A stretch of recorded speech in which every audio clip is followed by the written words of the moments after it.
At the outset, thank you so much for the time. It's indeed a pleasure and a privilege to be talking on a very, very relevant topic and something which is of immense value to all of us.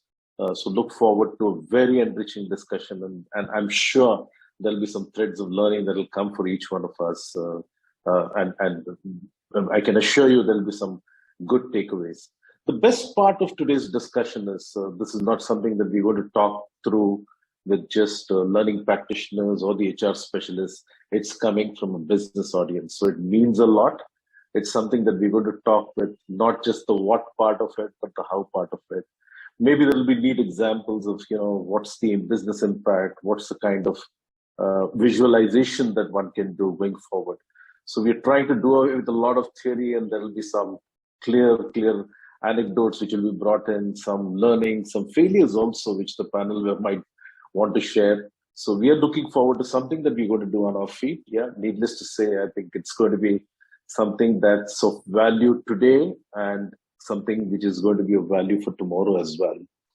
As the session speaks, building a future-ready organization, needless to say, it's important that we don't just look at the skills and capabilities of today, but clearly have a foresight in terms of what's going to be for tomorrow. How are we going to flex? How are we going to stretch? How are we going to evolve? Yeah, and there's no perfect formula for all this. It's got to be done through a learning of practice. You may have a few things that goes really well for you, but a few things that you need to course correct as well. I clearly have been talking about this from a business parlance and from a business lens. And clearly I see from a consulting lens that the learning of the enterprises are going to be divided into three silos. Number one, in the last couple of years, we have seen how enterprises have responded to change. Some of them have really gone through, fallen flat. Some of them are trying to survive. So I put them under the survivors category. They're still trying to really cope through the mindset, trying to respond to situation, trying to get a new business model in place. They're trying to really make things happen, which is the survivors. There are a lot of them who did a lot of course correction at some point, and they are the enterprises which actually are reaping some of the benefits today, but they're still there playing almost a level playing field, or they're possibly a little bit of business neutrality, which I call the levelers. The third set is what is very important, and I'm sure all of us aspire to be there, which I define as the excellers. There are winning enterprises. And winning enterprises are those where there's a very strong correlation between your business modeling and people modeling. And people modeling is not just managing the HR life cycle or just being, ready with the entire aspects of how you deal with engagements and talent alone, but it's clearly wearing that thinking hat in terms of a correlation as to how the business value can come out of this. So the capabilities part of it, skills and capabilities, there's a lot that has got to be done, a lot that has got to be put into action as far as reskilling and upskilling and all of them are concerned. More importantly, it's also the courage, the character, and the conviction to stay relevant. There are quite a few things that would have crept into the DNA, would have crept into the learning architecture. How do you, quickly come out of it and say, maybe this is something that we've been doing for very long, but not very relevant. So how do you keep yourself relevant and refreshed? I know our session is just 15 minutes, so don't want to consume too much of time. I'm going to jump straight into the panel. And for want of time, not really going to run through their achievements. It's a very high pedigreed panel. So just going to jump straight into the topic so we derive maximum value out of this conversation. Also, what I would urge the panel members is if you could keep your headline stuff maybe 2.5 minutes, that would be great, because that will give me an opportunity for us to build some compelling points. And there are little provocations that I want to do, but I would say that if you can really do it with good amount of accuracy, brevity, and clarity, and in 2.5 minutes. I know it's a little bit of a steep ask, but I'm sure you guys are used to this elevator pitch any which way. So let's go with that. So that's a submission. So that will reserve a lot of time. I'm not sure whether we'll have an opportunity to take some questions from the audience. I know there could be a lot, but we'll park that for now. Yeah, I turn this discussion on to you, Rajiv, and The first question is straight away. I'm just giving you a preamble, but it's a question of how you want to build your thoughts around it. Business models are disrupting so quickly. How do you keep your people relevant and refreshed? Having said this, I know you have a lot to say, but some of those points that you mentioned in the pre-work, if you could really bring it together, that would be great, Rajiv. Rajiv, over to you. Sure.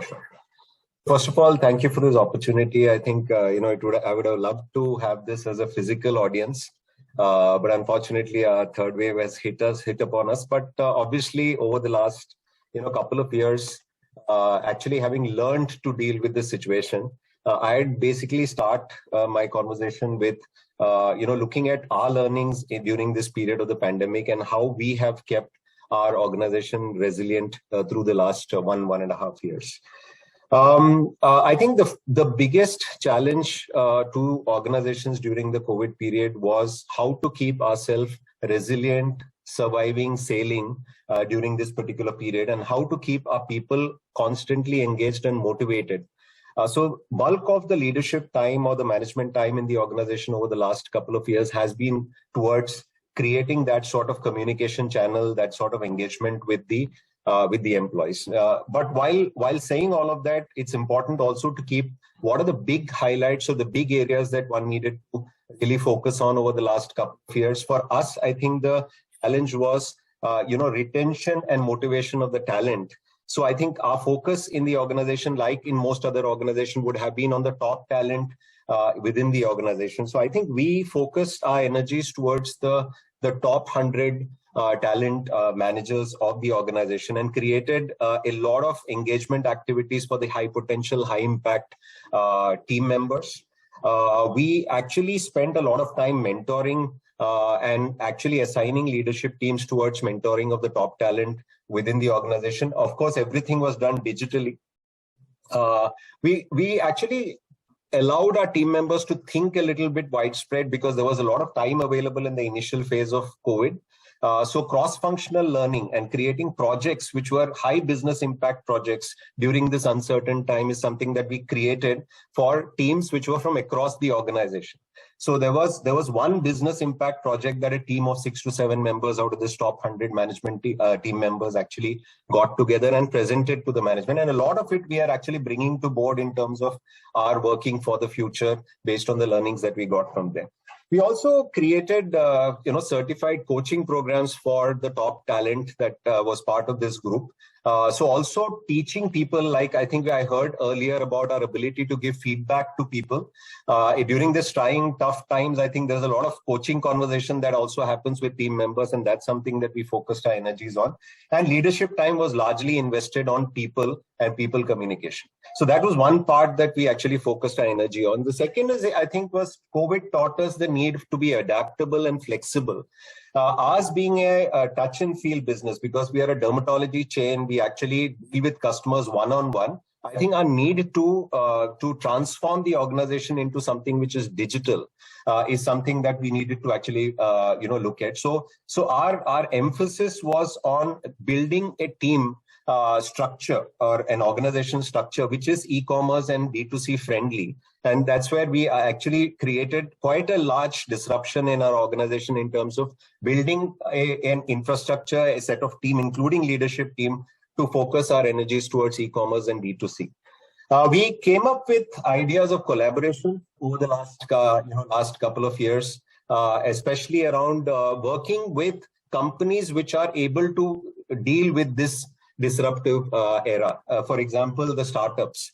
So we came up with tie-ups with companies like Mfine and Cultfit. And today, for example, Kaya services are available on Cultfit, on demand, available on the application for people to actually go out and buy. And obviously, we had to train our team members to deal with this new age set of people, which is the startup ecosystem around us.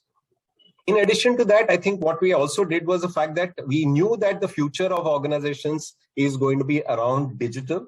So as we made those transformations in terms of people structure within the organization, we also started working with startups to develop new age technologies. So for example, digitally analyzing skin over an online platform is something that we have created, and using AI as technology. We work with a bunch of young, talented, startup guys to be able to develop a complete ecosystem around AI for skin analysis. And that's something that we're going to be doing in a very widespread way over the next 2 years' time through our D2C portals, along with assisted selling through our doctors, which will help us do certain levels of predictive outcomes for skin using this kind of technology. It's something that we have done. The other area of challenge I thought we saw in the organizations, and I think it's going to become very, very crucial in future, is going to be the health has become a primary concern over the last couple of years. I don't think we have seen, unfortunately, so death at such close quarters or team members falling massively sick over the last 1.5 years' time. And because our organization is fairly well tailored, because we are also an healthcare organization to that extent, we have doctors within the organization. I would say going forward, like we have doctors within the organization, we do believe that a permanent health office or a chief health officer is something that may come back to the fore. Maybe FMCG companies at some point had this kind of a role in the organization, but I think that may come back to the fore in future. So I think we will be focusing ourselves on the healthcare of employees, both physical and mental. That's something that we do believe is something of prime concern in the future. The boardroom and the leadership structure also has to change, because I think the organizations are actually moving towards more performance-driven, data-driven organizations. So I think we are also building structural changes to be able to bring in there. And according to that, we are also putting money and investment towards training our team members towards more data-driven, understanding and learning. And that's something that we are actually trying to put our energies towards. So I think all in all, if I were to summarize it, a period of transformation, a period of adaptability, change, and that's something that we've been focusing our last 1.5 years on. Over to you, Rajesh. Thank you, Rajiv. I think that's quite a lot of stuff packaged. But if I were to, pick up the headline words, if I were to do a word cloud around some of the points that you said, I picked up resilience as a very strong one. I like the top 100 focus. So I think despite all this transformation, I think there's a focus that continues there. You spoke about a lot about motivation and continuing engagement, but the business impact or the business impact projects that you created was a little bit of a difference. I think that's something which is of high relevance in today's world. Collaboration you did mention, and I think technology you spoke about it, but I guess that's emerging as a common denominator for all of us. Health is a skill. I think that's wonderful. And I'm sure other co-panelists are also going to join the bandwagon there. I think a lot of us have realized that work is just a subset of life and life precedes work. I think that's something which is a very tall realization for all of us. I like the part that, you did cover the boardroom part of it as well. I'm going to put you on a little bit of a spot here, Rajiv, and then we're going to ask you a very objective response to a question. Yeah. So this is like something which I want you to cover in just 20-30 seconds, nothing beyond. Don't want a depth, but just a little bit of an assurance, reassurance, or whatever. When under pressure of costs, do you push learning costs out? I mean, do you put that under discretionary, or do you put that under cost cuts, etc., etc.? How do you really respond to that? I want a very short response. I think what the pandemic has taught us is focus towards investment in people, because the only set of resources which actually stay with you and help you survive are the people. So I think the only place where we did not cut too much cost is towards the learning and development. We may have cut costs in all parts of the business, but I think the time, effort, and cost focus on team development, and especially, as I said, the top 100 member development is something that we continue to have over the last 1.5 years and will continue to have over the next 1 or 2 years, whether pandemic or no pandemic. Extremely reassuring, and thanks for that, because that's something which the audience also wanted to hear. Because when it comes from the CEO kind of an audience where they say that learning is an investment and not a cost, it means a lot. Thanks for validating that. I'm going to turn to you, Sada.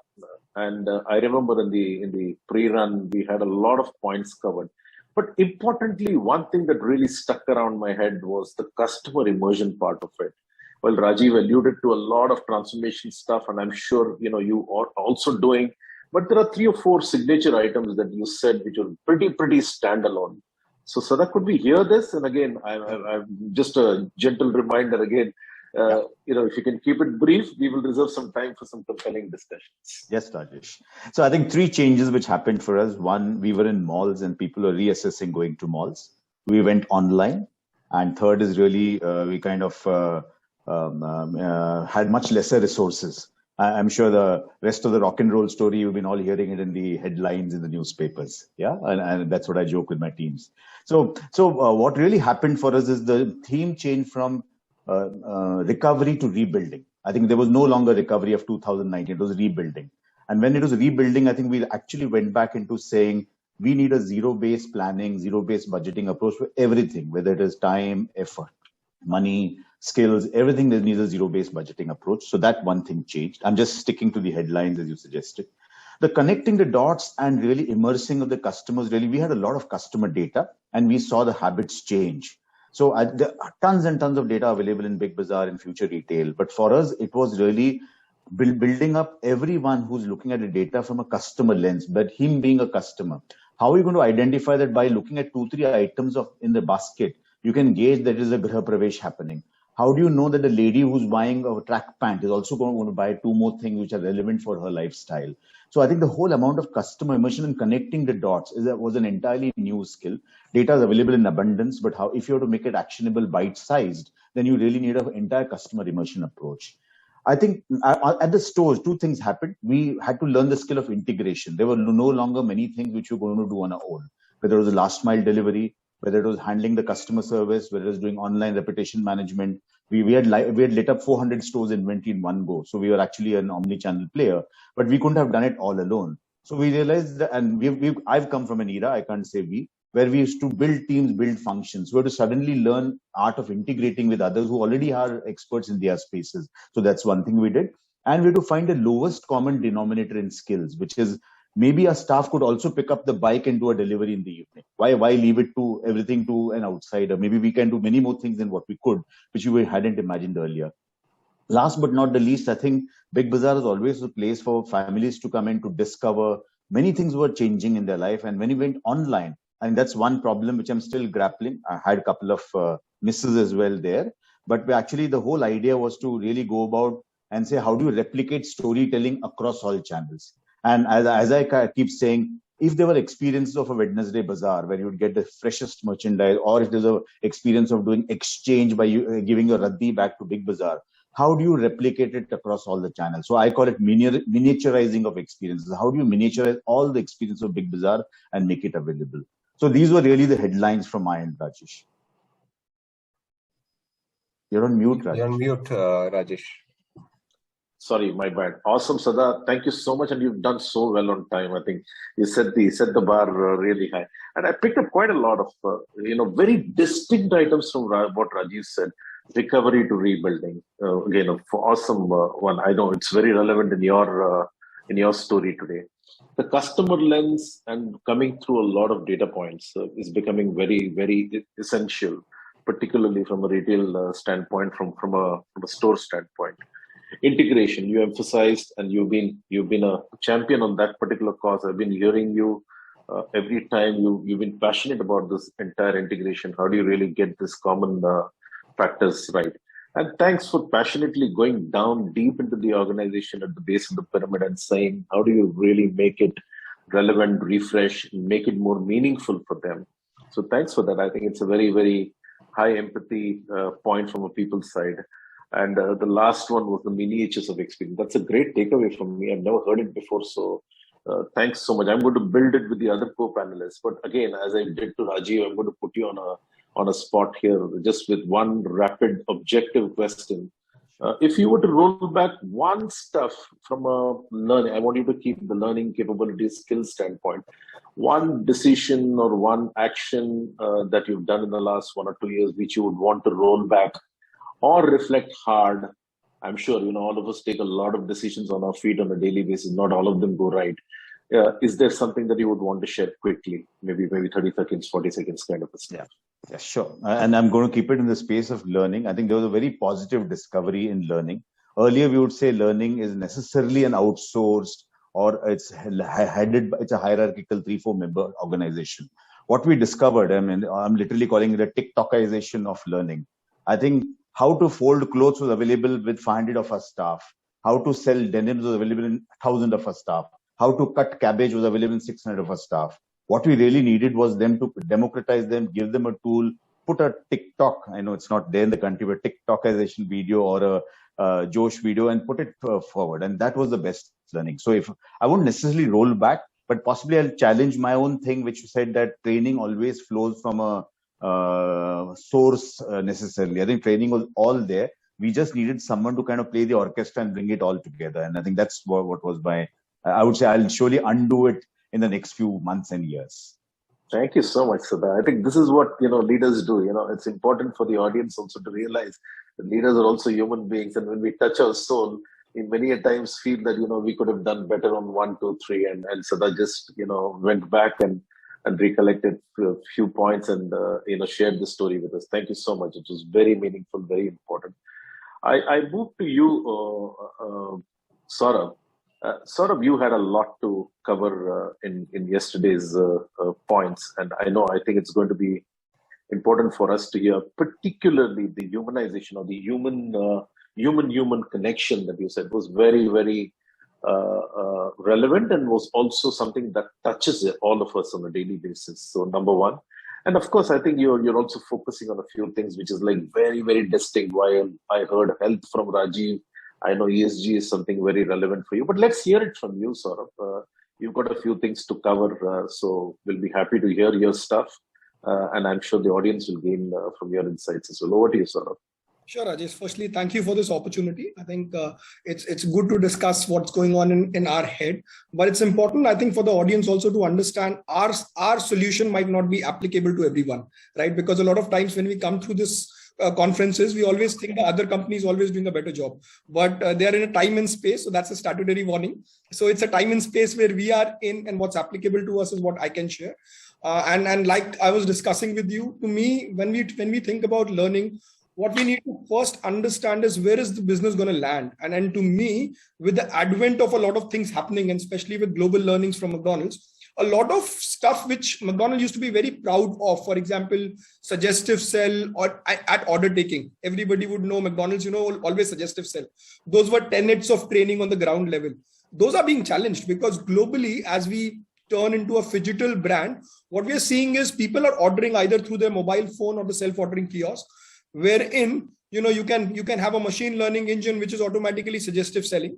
So that's not being done at the ground level. That's not being massified. So at the ground level, essentially, these people are no longer getting pride in what they used to do, which was, I increase the average bills value from X to Y. That's no longer the pride. Now, what do they need to take pride in is if the consumer is not going to be touching or talking to them when there is a transaction going on, obviously the need of the consumer has to be fulfilled in terms of experience. And therefore, the human-to-human touch isn't going anywhere because we'll still have McDonald's restaurant. We'll still be open for our consumers to come in and have the experience of McDonald's. And therefore, and thereby, the McDonald's crew people need to change into guest experience leaders rather than somebody who were virtually robots and doing the task extremely productively, right? And that's a change, which is a big change for McDonald's. And we try to do, and we try to market it as experience of the future, in which the crew member will be the guest experience leader. You can have a table service in McDonald's, which was actually unheard of at one level. At another level, the managers in the restaurant, earlier their metrics would only be sales, right? And today the environment has changed. During COVID also, there were new regulations city by city emerging. City by city, there would be a new regulation coming, and the restaurant managers of the single outlet had to react to that in this kind of environment. So condition-based operations is the second theme which is emerging in the way we look at business. So there is no one size fits all. At the manager of the restaurant outlet level, they got to think about it as condition-based, and at the crew level, we got to think about how do we connect with our consumers one-on-one? How do we deliver the experience one-on-one?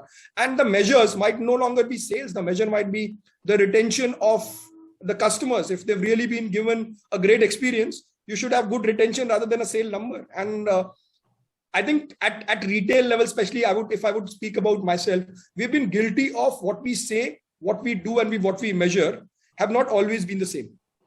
With the advent of all this data, I think we are in a unique place where what we say, what we do, and what we measure can all be the same, which will provide clarity to what people need to do on the ground. So that would be what would be top 2-3 things going on in my mind as far as my restaurant outlets are concerned.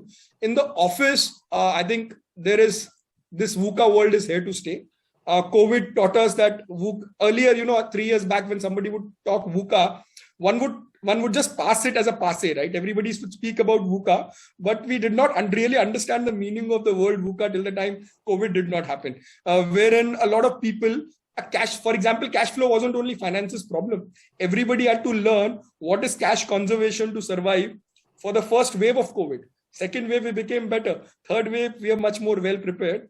But I think that VUCA world is here to stay, along with work from home and all these flexibilities which are here. So how do you train managers of people to make sure that observation stays true, listening stays true in this work from home environment? I think those are the 2 big things to me what are emerging as key needs when I look at the future of how it's emerging. Awesome, Saurabh. And one thing as you were speaking that really came to my mind and which I want to really build with you is the customer world. For the entire world is very, very easily connected with with the Mac experience. So that's something which all of us can relate to. So what are those traits from a customer proposition standpoint that have actually got converted in the last maybe 7 or 8 quarters that we've learned into a business value, into learning, into the people DNA part of it at your workplace will be something important for us to hear. Because I think the customer experience has undergone change. People are very literate now. They have a speed of decision making. They have options. They have either dine or the delivery option. So a lot has changed at the customer endpoint. How have you picked up something and put it back into your learning architecture is the real question. So from a learning architecture, for us, it was being able to foresee that if this is going to be the landing space, and I don't know whether we are right or wrong. What we did do is we learned from actually the real retailers, right? The likes of Sadashiv, where in the hierarchy of management, there are department management, right? So earlier we would run processes and systems, we would call them systems, and nothing would be linked to customers. So eventually we said, okay, if we were to zoom out and look at our business as a retailer, how would we look at it? And then we realized, we needed to form departments. One of the key departments is customer experience manager, the food quality manager, and the third one is people development manager. So every restaurant would have these 3 departments operational. And I'll be honest, it took me almost 1 year to make this the customer experience manager, which was not a position earlier, or wasn't even a process we were running, in order to make it anything meaningful. Because eventually everybody was happy in McDonald's to do a checklist, and checklist is just a tick box. It did not change behavior in the first 1 year. But I think when COVID happened, there were a lot of things which we had to do overnight. For example, the safety procedures we had to bring in overnight. There were norms and regulations changing overnight. So we used this customer experience management cell, and we were able to then pass on a lot of changes overnight and make sure that the CM, the customer experience management department, becomes an omni department, and his whole sole criteria is to make sure he's listening to the customer at the ground level for that particular outlet and making changes, whatever is required at that outlet. And we've given him a certain budget where he can utilize the budget, make decisions. So all that is an important part. Empowerment is an important part of this experiential journey, because otherwise you can say good things, nothing happens in the ground. So to me, that's what we have done in the last 2 years, created new departments. We are also repositioning our service platform, like I said, into experience of the future, which is actually table service, looking at the consumer and making sure his need is fulfilled. There are new channels which have emerged, which is on the go, drive-through, which are doing exceptionally well. So how does this department takes care of all the needs of the consumer? And it's still work in progress. I wouldn't say we've reached a place where we are very, very happy with it, but it's a start, and we've seen tremendous amount of momentum happen. And luckily, COVID played a catalyst. It's an opportunity in all this disarray. I think it was an opportunity which was there to be taken. And I'm happy that a lot of changes happened. Thank you, Saurabh. There's a large audience which is listening to all of this, and I'm sure we're all going to tweet our experience and the changes that you're talking back into you in terms of experiencing it at ground. Thank you so much. Covered a lot of ground with you, Saurabh. I'm moving to Sandeep, and just before Sandeep starts, Sandeep wants to leave at about 3:30. So Sandeep, it's perfectly fine for you to drop off at 3:30, but important for us to hear, and I'm going to cover everything in one go with you. So first is, I heard a lot from you yesterday in terms of adaptability and agility, which Rajiv alluded to, and I would want you to build with a little bit of, coming from the Reliance table. I think it's important to factor the speed part of it, and also your architecture was very, very profound. So if you could talk about that, which will be good for all of us to hear. Over to you, Sandeep. Thank you so much, Rajesh. So I'll quickly talk about a couple of points, definitely focusing on adaptability and agility. I think this becomes very important. In the last 2 years, our biggest learning has been how to adapt to changing dynamics externally, right? Our organization was built in a certain manner for over 2 decades. I'm speaking about Reliance Retail. But COVID and the associated changes externally outside the organization required us to adapt, right? For us to adapt, we had to do that across multi-dimensional, predominantly offline retail. We did do online a little bit, but then we had to move a lot of stuff online to be able to ensure that the significant capabilities, supply chain access to products that we had built, we were able to use that and get those products to reach to the customers in need. There was a certain period where customers were struggling to get basic supplies like groceries. So we had to adapt. And that required training our own employees, training the supply chain systems, training the customers' buying habits, as well as our vendors' habits to move online, right? That required, so I was, I think, alluding to that yesterday also. This required adaptability and training, learning across multiple layers. One was our own employees, 2 was our partners, vendors, suppliers, and 3 was customers and vendors who are directly selling to customers. So we required that, right? And a piece about agility, right? I mean, I have an interesting example to say. Agility became critical during the same period, and we had to ensure that we built systems, scalable systems, again, which were able to send signals dynamically. Right? Example being, we may have forgotten about the lockdown phenomenon. The first couple of lockdowns were pretty serious, right? Where zones were ring fenced, right? We had red zones, we had green zones. So agility was required to be able to send information to our teams, our logistics partners, that these are areas that we are not going to send any products to. These are areas that we are okay sending products to. These are areas where we can send essential products to. These are areas that we cannot send anything to. So that required a lot of agility. And how did we handle that? By building systems which we could use to send signals dynamically, one, and geotagged signals. We want to send the signal to this particular pin code, not to this. So these are just examples, but this gives a flavor of how adaptability and agility are important in organizations, and how learning and development systems need to adapt, and how predominantly from being employee-focused learning programs, we had to develop programs which cut across multiple layers, from employees to customers to vendors and sellers. That was one thing. And the other piece is, the second piece that I would like to talk about is these learnings, right? They've started helping us transform the organization's DNA and building this as a long-term capability. And I'll tell you another example. Earlier, our training programs, our L&D needs were all functionally focused. How do I train people? How do I train retail associates in the functional skills, right? If they are working in a Reliance Trend store, I'm talking about how to understand our products, fabric, and be able to convert customers. But now there's been a significant focus on safety training. And safety training, not just for the employees, but how to ensure that customers who are walking in stay safe.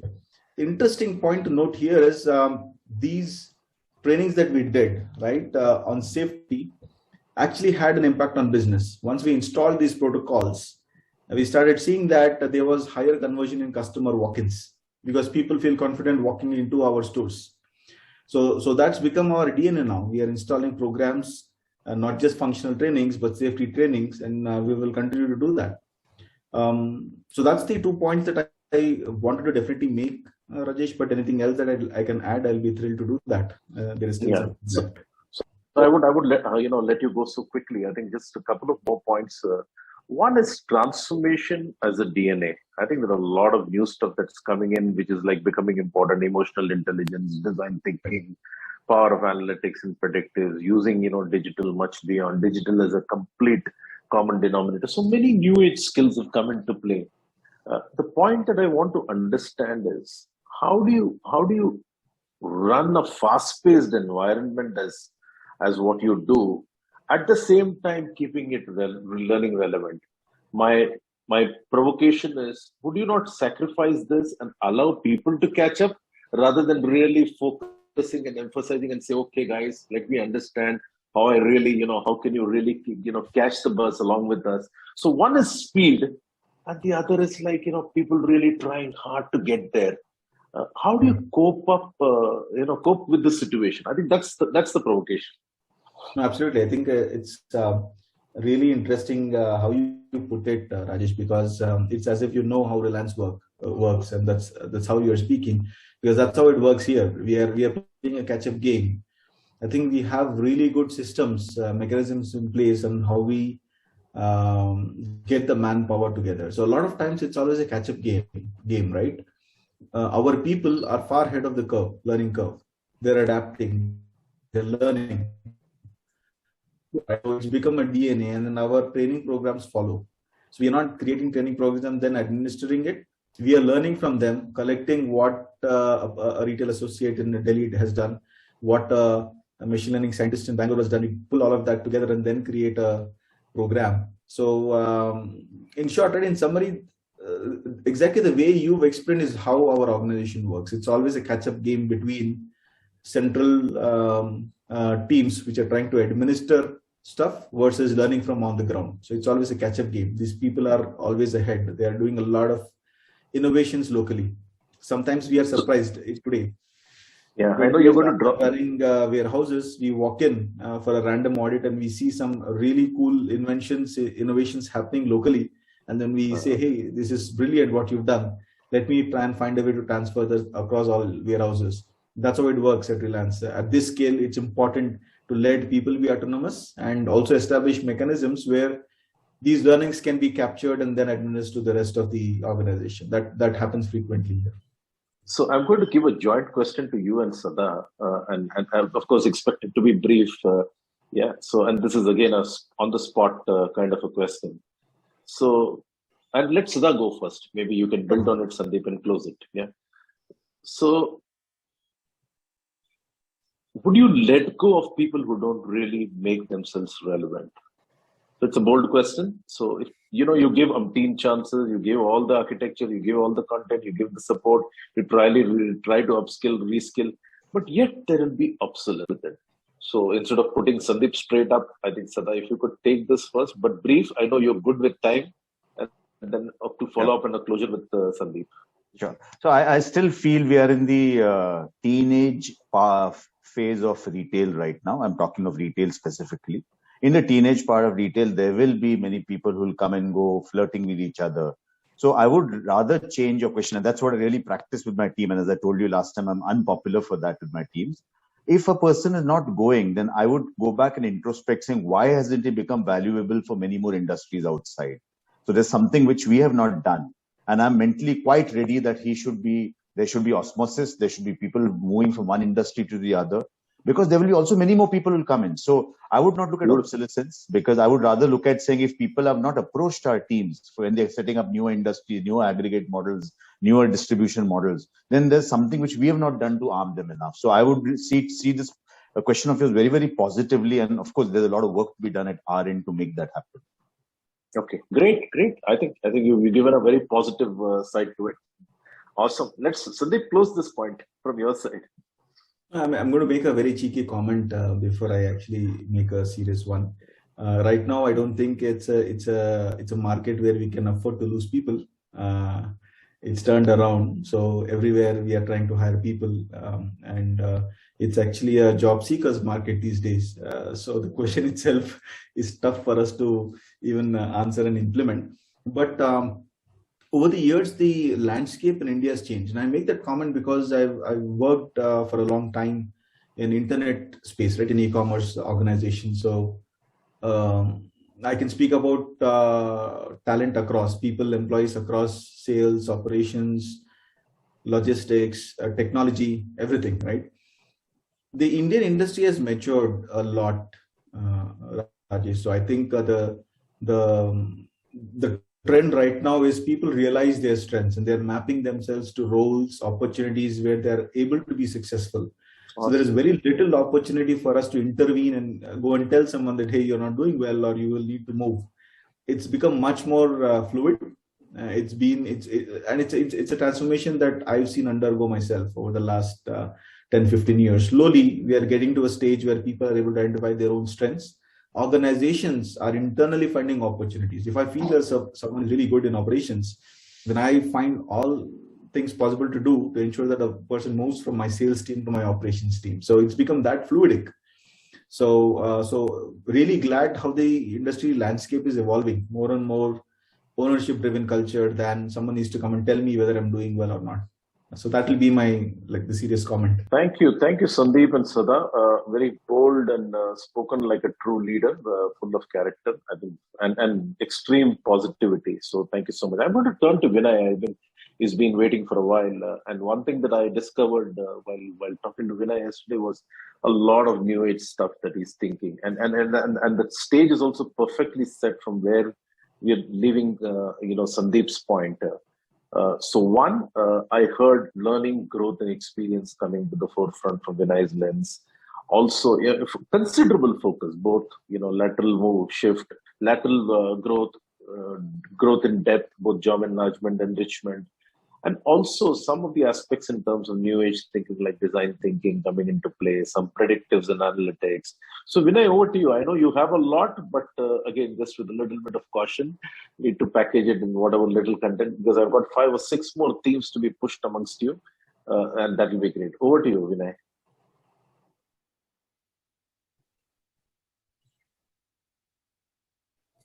Sorry about that. Thanks, Rajesh. I think quite a few key inferences and insights have been brought up, so I'll try and keep it a little fresh away from that. To your point of growth and how that connects with learning and development, I think growth has to complement the learning, because people need to see where the learning is leading to. And while a lot of people have talked about reskilling, and there's obviously a need for that, especially in the front end, I think in terms of upskilling and in terms of lateral growth, that's where we've actually seen some amazing results. So, over the last 20 plus years, we've realized that sometimes we underestimate the ability to find very strong leaders in the organization, and they're there throughout. So how do I put together learning opportunities, and how do I match that with lateral growth opportunities? And one of the ways that we've done it, we do obviously encourage and facilitate external learning, mentorship, and things like that. But one of the things that works really well for us are having scrum groups, where often we have people that are outside of the initiatives of, functions, someone from another function, and they sit in on these meetings. They have a lot to contribute. Obviously, they have a lot to learn, and many times you get a really fresh perspective, coming from someone who hasn't necessarily spent that much time in the field. And that has been very important to us as well. And the thing is, when you're looking at lateral growth and you're supplementing it with the ability to grow, it empowers the employees. One of the things that I honestly love about my job is being able to look at different things, right? Things are constantly changing, you need to change. That's exciting for me. And I think doing this with your employees gives them that same sense, right? It makes them feel that they are able to do so many more things within the company to add value to the company and to add value to themselves. So I think that's something that we should all really look at a little more. Thanks, Vinay. I think quite a lot of stuff in that 2-3 minutes of talk. But I'm going to have one specific question for you, and the question is: a lot of people, and I've done this in another panel, which is like a very high-profile partners kind of a big group, big consulting company. And one thing that's come through research is in the last 2 years, a lot of business heads, at least through data, have said that learning and performance have been soft-pedaled. What it really means is people have given a little bit of tolerance, number one. People have allowed performances to be okay. There have not been too many hard discussions. There have not been phase-outs. It's okay. I mean, what should have been ideally learned in 3 months, you give them 6 months, you give a longer rope. What's your reaction to something like this? And this is like data backed. So how do you respond to this? I'm going to treat that as a bit of a trick question. And some people have alluded to this in terms of, learning being an investment or learning being a good cost. I feel that you need to merge learning with performance, because that's essentially what you're looking for as an outcome, right? So if your method of engaging people and having them learn is leading to value add many times immediately, then I don't think it's an either or. While there are obviously times where you have to balance it out in terms of this takes precedence over the other, but that's usually periods where uncertain things have happened, and a lot of that has happened over the last 2 years. But if you're able to combine the two, I think that's really the way to go, because learning is part of business performance, right? So I think that's how I would look at that.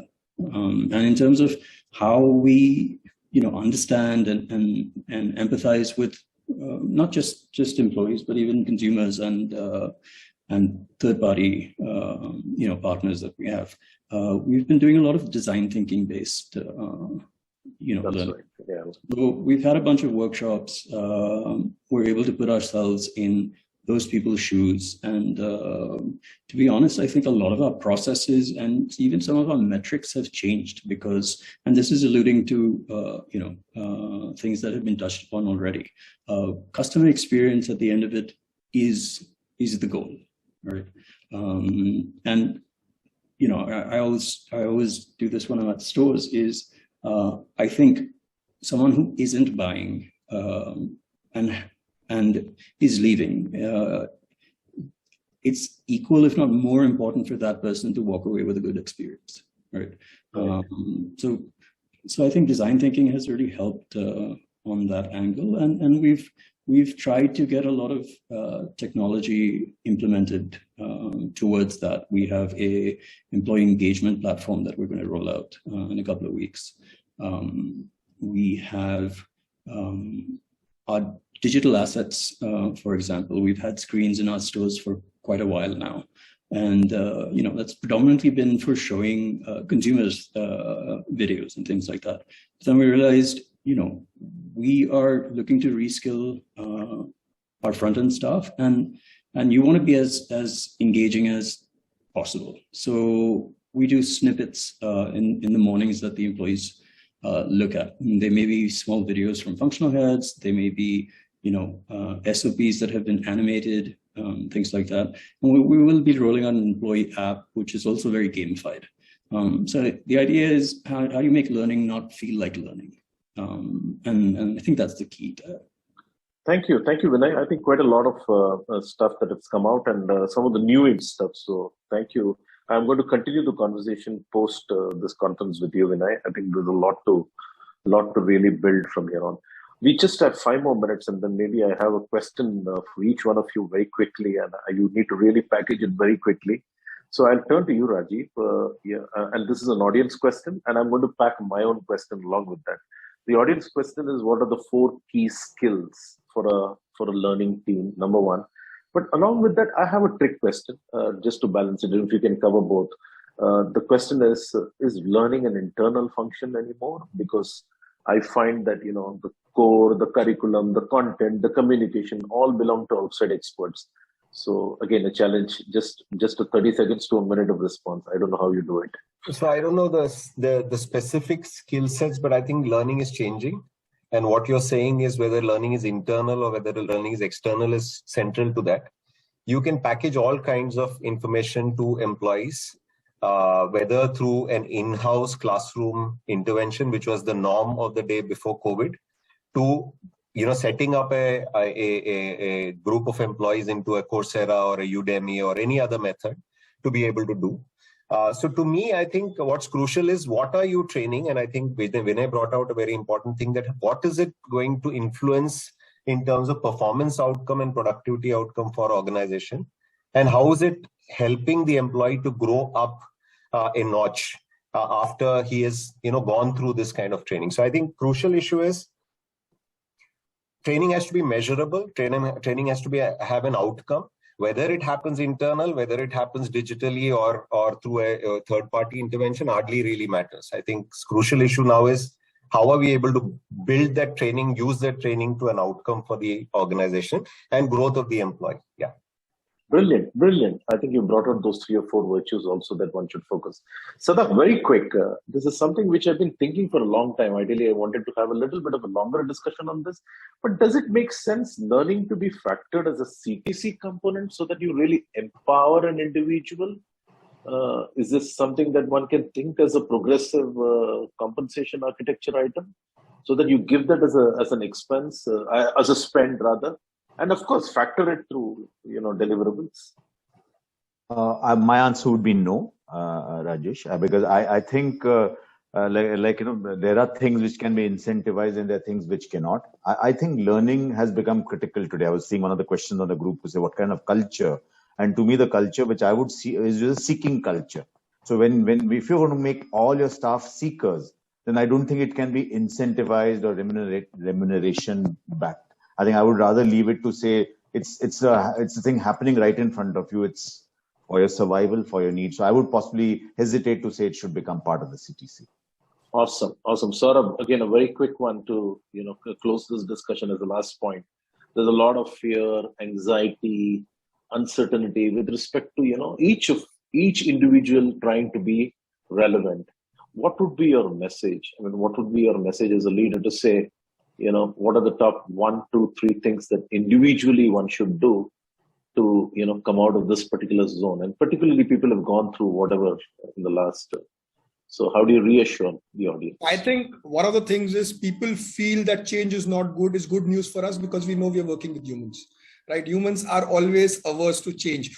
But the good news in this is I think the factor of what is going to be certain will change dramatically, right? So for example, what the organization is and what it stands for will be redefined, and those will be the new constants. The outcomes will be the new constants rather than anything else. For example, at McDonald's, we would like to be the market leader as far as the QSR business is concerned. Now, if that's a constant and every employee is thinking about that, from that dimension, that's a constant, right? Whether he's an HR employee, a training employee, or a marketing employee, the mental model has to shift from saying, in HR, if I do this, then I become a good employee. No, the mental model is, okay, what's the purpose of the organization? What's my role in that purpose of the organization? And hence, what's my new constant? And I think those new constants are there for all of us to see. And all of us who are speaking out here are also going through this mental model change. Otherwise, we wouldn't have survived. Thanks so much. I think I picked up 3 words. I don't know whether right or wrong, but I think I'll use it: purpose, mindsets, and roles. That's what came out of the way you articulated. We have to stop. I mean, I would have loved to go on and on. So just for a lack of time, with an intense audience as this, with an intense panel as this, we could have built some more discussion threads, but we have to stop. It's been a fascinating discussion, gentlemen, and it's been phenomenal in terms of learning. We'll continue the discussions. Not that we've resolved every single problem or the issues revolving around us at this stage, but I think we've left those seeds of thought, and I think pretty reassuring also in terms of your tone, your pitch, and visualization of things ahead. So thank you for being on this panel. It was fascinating. I picked up a lot of learnings and enjoyed being with you guys, and look forward to more interactions even beyond this conference. Thank you so much. Over to you, Rai and Hugo, and thanks so much.